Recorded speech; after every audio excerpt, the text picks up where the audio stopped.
जय जिजाऊ जय शिवराय मित्र. 2-3 दिवस झाले आपण पाहताय संपूर्ण महाराष्ट्रामध्ये मराठी हिंदी असे वाद लावले जात आहेत.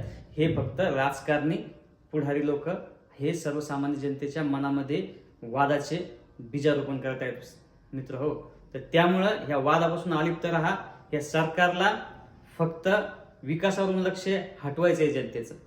शेतकऱ्यांचे प्रश्न असो, इसालच्या गोरगरीब जनतेचे प्रश्न असो, रस्त्याचे प्रश्न असो, शिक्षणाचे प्रश्न असो, तुमच्या या पुढाऱ्यांनी इंग्लिश शाळा काढल्यात, त्यामध्ये इंग्लिश सुद्धा बोलल्या जात नाही. 99% इंग्लिश शाळामध्ये हिंदी बोलल्या जाते. तर का बोलल्या जाते? यांच्या शाळा आहेत ह्या मित्र हो.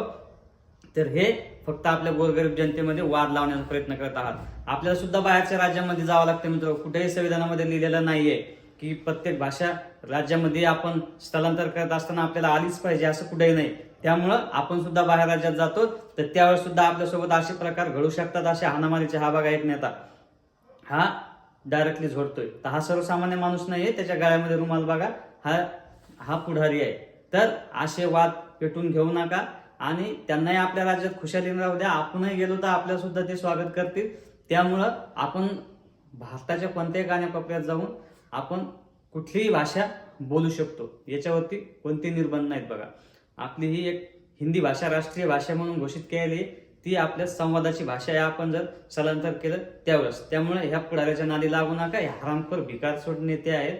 हे प्रत्येक निवडणुकीच्या टायमाला विधानसभा, लोकसभा, महानगरपालिका वेगवेगळे मुद्दे घेऊन येतात आणि आपल्या गोरगरीब जनतेमध्ये फूट पाडण्याचा प्रयत्न करतात, दंगे भडकवण्याचा प्रयत्न करतात.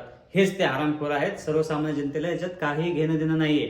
तर धन्यवाद. तुम्ही लक्षात ठेवा, या वादात पडू नका. जय जिजाऊ जय शिवराय. धन्यवाद.